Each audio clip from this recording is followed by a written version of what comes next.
Hey guys, Yankee here, and today I'm going to be giving my thoughts on Tenchi Muyo OVA 1 Episode 3.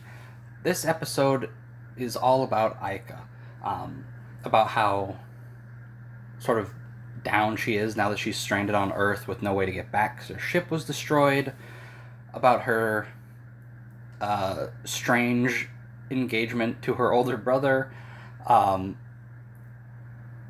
and her sort of relationship with Tenchi improving, and her sort of settling in here on Earth. To start with, though, we get Ryo-Ohki, finally. 3 episodes in, the actual creature Ryo-Ohki shows up. Now, how is it described? Ryo-Ohki is a spaceship. It's Ryoko's spaceship.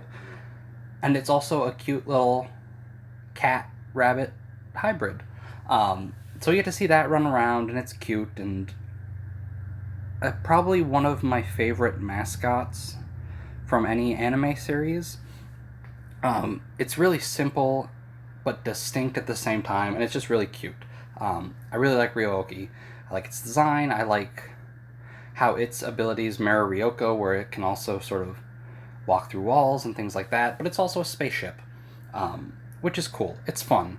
But the and Ryo-Ohki does play a role throughout the episode, like sort of forming a relationship with Ayaka, who at first doesn't want anything to do with it because it's related to Ryoko, and Ryoko attacked Jirai, which we see through flashbacks here. We see Ryoko attacking Jirai. We see a bit of her battling Ayaka's brother Yosho on Earth and being defeated. And we get a lot of that this episode too, or not a lot. We get some of that this episode too, where Ayaka sort of discovers what happened and like hundreds of years ago. But the bulk of this episode is just Aika depressed that she can't go home, upset that Tenchi told her that Yosho died hundreds of years ago, and her sort of down.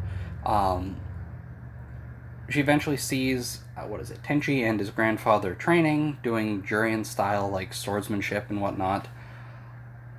She falls, hurts her leg. We get the standard, "Oh no, my ankle's hurt. You have to carry me on your back" trope from harem stuff.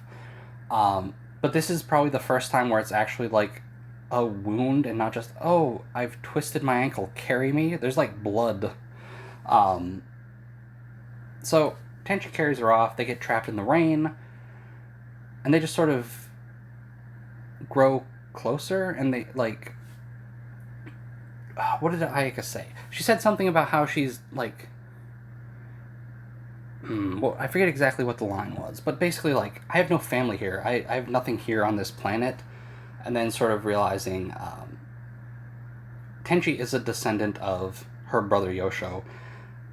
And so she has a place here with sort of Tenchi on. Where are they at? They're at, like, the shrine now because their house got moved. And we also sort of see some. Like, we get the beginning sort of the main love triangle of the show with Ryoko, Tenchi, and Aika.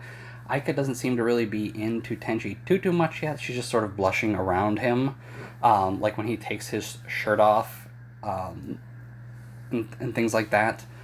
At the very end, we get a moment where we see the tree. I forget if it was in the beginning of last episode when the tree that shot lasers into space appeared, or if it was at the end of the first episode. But we see that tree and we learn what it is. That was basically the like main bit of Aika Brothers Yosho's ship, and sort of Jurian ships all have like a tree at their core, and that's sort of that's like the heart of the ship. And again, I really love like how Jurian ships and stuff are all sort of centered around trees, and like the ships have like this nice like wooden look. They look great and really unique, and I love it. So with the sword that Tenchi's been using the last few episodes, Aika basically taps the tree, and that's where we see the flashback of Yosho fighting Ryoko. And that's basically the episode. It's just settling Aika, because unlike Ryoko, who was just a pirate roaming around, she didn't have like a place to belong to begin with, and she's just sort of settled in with Tenchi now. Aika has a home that she sort of left to try and find her brother, and now she's just sort of stranded. So it's about her sort of finding her place, for the time being at least. We get a bit of Sasami. Sasami's just a kid, and she's just fine with everything. She's just going with the flow, right? Ryo-Ohki, not Ryoko. Ryo-Ohki hatches, and it's a cute little animal, so she's having fun with it. Like, when we first saw her, there was a little weasel thing that she had as, like, a pet, which presumably died in the explosion of both Ryo-Ohki and... I don't remember what Aika's ship's name is called. I don't remember. But, like, when those both got destroyed, presumably all the animals on Aika's ship got destroyed.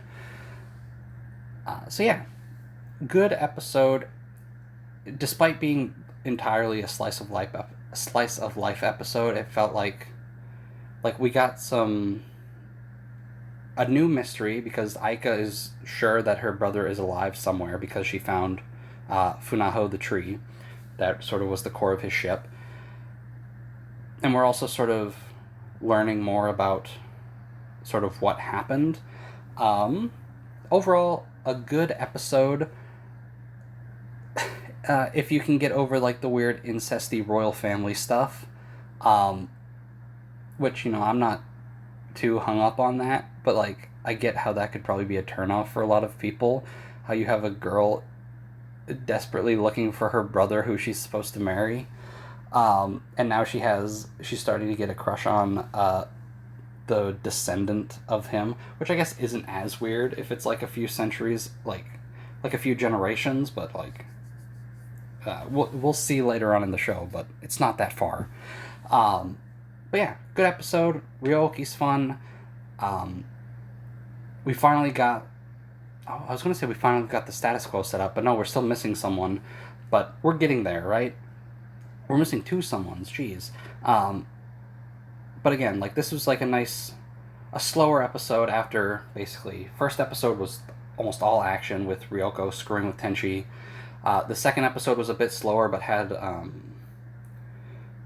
the spaceships exploding at the end, and, like, we're not getting characters thrown at us this episode like we were in the first ones. Like, first episode introducing characters, sure. Second episode throwing more at us. Like, take a step back, interact with these characters that have been introduced, and get to know a bit more about them, and now we can move on from here. So anyway, those are my thoughts on episode 3 of Tenchi Muyo OVA 1. A good episode. Anyway, I'll see you guys next time.